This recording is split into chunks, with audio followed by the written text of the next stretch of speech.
Quand on achète un produit Apple, toutes les applications nécessaires pour commencer à l'utiliser de la meilleure des manières sont déjà installées dessus. C'est ce qui fait la force d'Apple, c'est qu'un Mac, un iPhone a l'application photo pour traiter des photos, l'application iMovie pour commencer à monter des vidéos, l'application Pages pour écrire du texte comme Word, Numbers équivalent d'Excel, etc.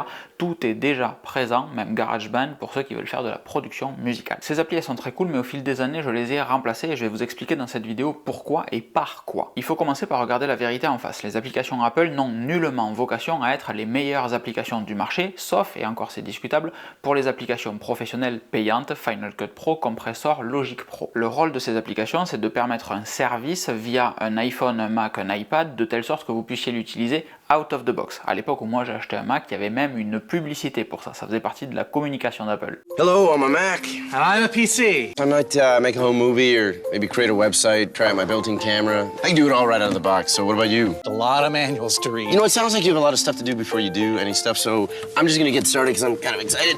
Let me know when you're ready. Si par le passé c'était pas forcément clair, aujourd'hui on pourrait se dire que les applications par défaut d'Apple sont là uniquement pour vendre davantage d'iPhone et de Mac et d'iPad, mais aussi et surtout pour vendre davantage de services qui vont héberger les données utilisées par ces applications. Après tout, Apple a fait plus de chiffre d'affaires l'an dernier en services, iCloud, hébergement, etc., qu'en chiffre d'affaires de matériel vendu, iPhone, Mac, iPad. C'est un peu énervé. Il y a un autre point qui est intéressant, c'est que ces applications par défaut, elles permettent de donner une tendance et aussi un minimum pour les développeurs qui voudraient faire des applications basées sur celle-ci. Quand vous faites une application de rappel, une application de cartographie, une application de podcast, vous n'allez pas faire moins bien que l'application par défaut d'Apple et vous allez vous inspirer du minimum que propose cette application par défaut d'Apple pour construire là-dessus et pouvoir proposer un service payant et facturé dans votre application plus tard. Alors dans cette vidéo, je vous propose de regarder les 7 applications Apple par défaut que j'ai remplacées au fil du temps par d'autres applications d'autres développeurs. Alors il y en a qui sont historiques comme Safari, le navigateur, que j'ai remplacé depuis le début où j'ai un Mac. Je me souviens encore de l'interview de Steve Wozniak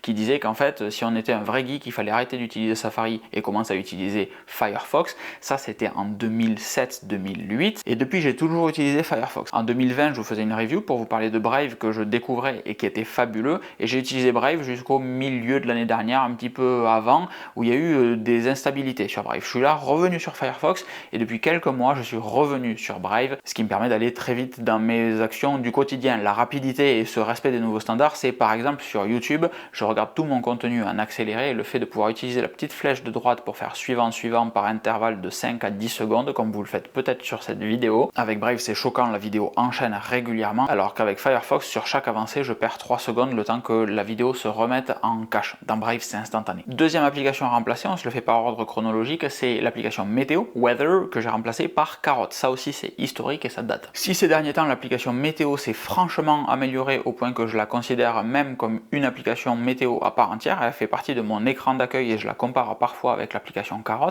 À l'époque, il y a juste 2-3 ans de ça, c'était pas du tout le cas et l'application Météo était presque inutile. Ce que j'aime bien dans l'application Carrot, c'est qu'elle permet beaucoup plus de personnalisation. Je vais pouvoir avoir sur un seul écran en horizontal toute la journée, heure par heure, avec des informations qui m'intéressent, comme la couverture nuageuse, la tendance de pluie, etc. Et en dessous, je vais avoir une vue très claire de la semaine avec les variations de température et l'humidité. Et tout ça, je peux également remplacer chaque élément spécifiquement dans les réglages de Carrot. Je peux aussi changer la source que je vais utiliser sur Carrot. Ça, c'est vraiment pratique de pouvoir avoir plusieurs sources météo. Un autre truc cool, c'est la complication Carrot sur l'Apple Watch Ultra qui va m'afficher très facilement la météo des prochains jours et la quantité de pluie que je peux me prendre sur la tronche. Si vous vous posez la question de qu'est-ce que c'est que ce bracelet en titane absolument fabuleux, c'est l'objet de l'article de midi, je vous mets le lien dans la description. Parce que si vous suivez que la chaîne YouTube, vous passez à côté de pas mal de contenu. Deux options s'offrent à vous dans ce cas-là. La mailing list qu'il y a dans la description de la vidéo qui vous permet de recevoir tous les soirs un mail si et seulement si il y a un nouvel article qui est sorti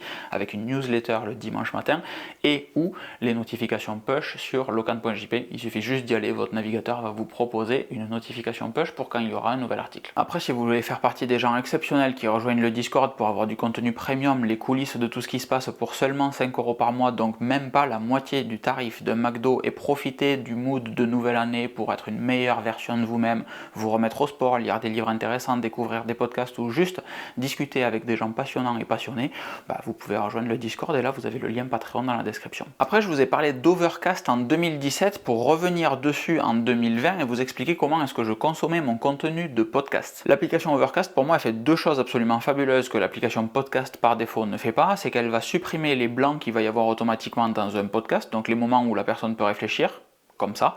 Ça va sauter automatiquement. Les moments où les cuts sont mal faits dans le podcast, ça va sauter automatiquement. Et la fonction Voice Boost qui va faire tout simplement un loudness un petit peu sur la qualité audio, ce qui fait que sur l'immense majorité des podcasts qui sont de la voix, vous entendez vachement mieux même si vous avez un système audio qui est pas ouf dans votre voiture. Ça change la vie, ça vraiment. Ces deux trucs là n'existent pas dans l'application podcast, ça existe dans plein d'autres applications à côté qui se sont basées sur l'application Overcast qui le propose depuis 9 ans maintenant. Mais ces autres applications sont souvent plus chères dans leur version premium et pour être très franc, j'aime bien le côté minimal de Overcast versus le y'en a partout dans les autres applications. Petite variable intéressante, c'est qu'il n'y a pas longtemps j'ai voulu revenir sur l'application podcast puisqu'il y a eu une mise à jour dans les Tesla pour intégrer l'application podcast. Parenthèse, les mecs vont juste nous remettre toutes les applications Apple mais jamais intégrer CarPlay, ça aussi c'est génial. Et dans l'application podcast, si vous voulez exporter tous vos abonnements, vous n'avez pas la possibilité d'exporter un fichier OPML qui est donc le fichier de tous vos abonnements podcast. Vous devez vous repalucher chaque abonnement à la main vers la nouvelle application que vous avez utilisée. Alors que dans Overcast, vous exportez l'OPML, vous l'importez dans l'autre application,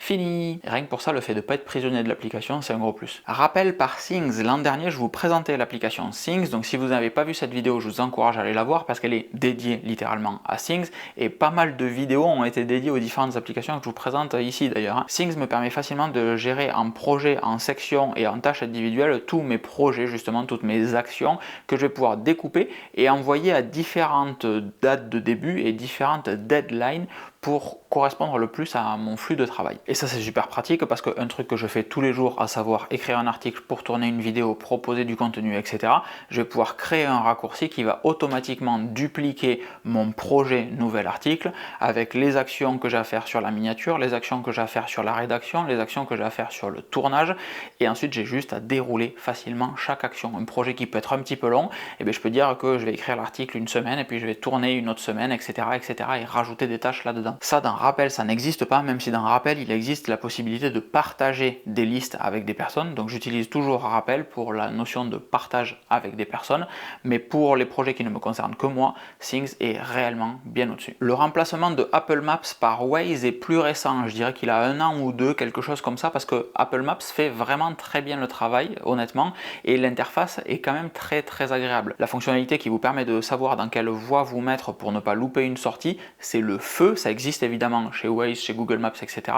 Mais c'est pas aussi visuel que Apple l'a fait, justement parce que l'application est assez minimaliste. Donc il y a 1 an, 2 ans de ça, encore une fois, j'ai tenté de repasser sur Waze et j'apprécie particulièrement, évidemment, le fait qu'il y ait toutes les informations de sécurité sur la route. Un animal mort, du brouillard, quelqu'un qui est stationné sur le bas-côté, un accident, etc.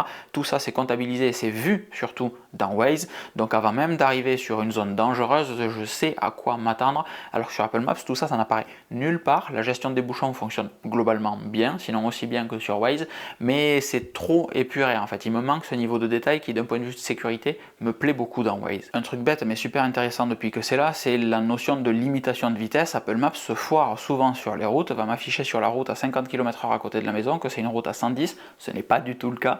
Google Maps peut foirer des fois, Waze est toujours juste, encore une fois, dû au fait que ce soit communautaire et participatif, les gens peuvent mettre les données à jour. Et ce qui est bien sur cet affichage, c'est que j'ai pas besoin de regarder ailleurs, je regarde juste mon téléphone et je sais la limitation de vitesse et à quelle vitesse moi je roule par rapport à la limitation.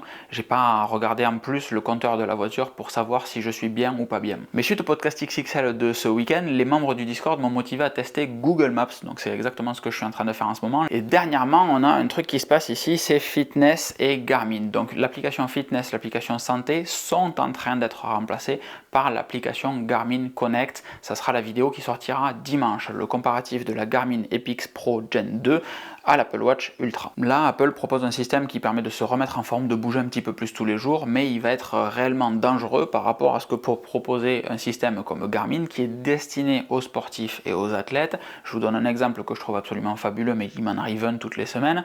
Dimanche, je fais 23 km en courant. 50 minutes plus tard, après être arrivé, l'Apple Watch me dit « Mec, ça serait bien que tu bouges quand même pour être actif 1 minute durant 7 heures. » Oui, mais en fait, je viens de courir 2h30, je suis mort, juste laisse-moi tranquille. Et la Garmin, elle me disait, mec, pendant 2 jours, tu te reposes parce que tu as bien travaillé. 2 salles, 2 ambiances donc encore une fois. Mais ça je passe rapidement parce qu'on va le détailler dans la vidéo de dimanche. Mais la dernière application, la dernière déception en vrai c'est l'application Journal d'Apple que j'ai testé avec iOS 17.2 et durant toute la phase de test je me suis dit bah c'est quand même vraiment brouillon, ils vont pas sortir ça, ils vont forcément amener une amélioration quand ça sortira en version grand public entre guillemets. Et bien rien, nada. Apple a juste sorti ce truc qui en réalité représente une semaine de temps de travail de développeur, je peux pas croire que ça corresponde à davantage que ça. Réellement c'est mal pensé, il n'y a pas de champ de recherche, on peut pas revenir sur différentes entrées, je vous ai fait là aussi une vidéo dédiée sur cette application, je pensais vraiment que ça s'améliorerait avant la sortie grand public, et bien non. Donc là en fait j'attendais Journal pour me mettre à écrire dans le journal et l'arrivée de Journal m'a fait revenir sur Day One que je n'utilisais plus. Donc maintenant j'écris de temps en temps dans Day One. Et ces derniers temps il y a une tendance qui me plaît moyen chez Apple, c'est la tendance du juste nécessaire logiciel. J'ai jamais vu autant de bugs, j'exagère peut-être un petit peu, que sur iOS 17.2 et WatchOS 10 réellement, il y a des bugs constamment sur différents niveaux d'interface. Je suis obligé de redémarrer ou mon téléphone ou ma watch tous les jours pour qu'une synchronisation à un endroit fonctionne bien. On est en point 2, point 3 la semaine prochaine et on a toujours des bugs aussi flagrants que ça. C'est difficilement compréhensible. Dans le contexte de cet article, on a beaucoup d'applications qui font même plus l'effort de s'inspirer de ce que peut proposer différents développeurs. L'application Podcast par exemple oublie totalement le fait d'enlever les blancs et le fait d'installer Voice Boost pour améliorer la qualité audio. Réellement, ça existe depuis des années. Ce n'est pas intégré dans Podcast. La saisie naturelle au clavier, toujours pas intégré dans Rappel, alors que ça fait partie de Remind Me Faster dont j'ai fait une vidéo par exemple. Rappelle-moi de faire ceci demain à 9h, boum, le rappel pop automatiquement à 9h, pas besoin d'aller faire un clic au DROM et de se balader dans différents endroits. Du coup, il faut aller chercher des astuces ailleurs et c'est typiquement pour ça que cette chaîne YouTube existe. Donc le mot de la fin, ça sera de ne pas hésiter à consulter mes anciennes vidéos ou à vous abonner pour ne pas louper les prochaines, notamment la baston entre une Apple Watch Ultra 2 et une Garmin Epix Pro Gen 2 ou tout ce qui pourrait arriver un petit peu plus tard. Je vous fais des gros bisous, je vous souhaite une excellente fin de journée et je vous dis à très vite. Ciao ciao.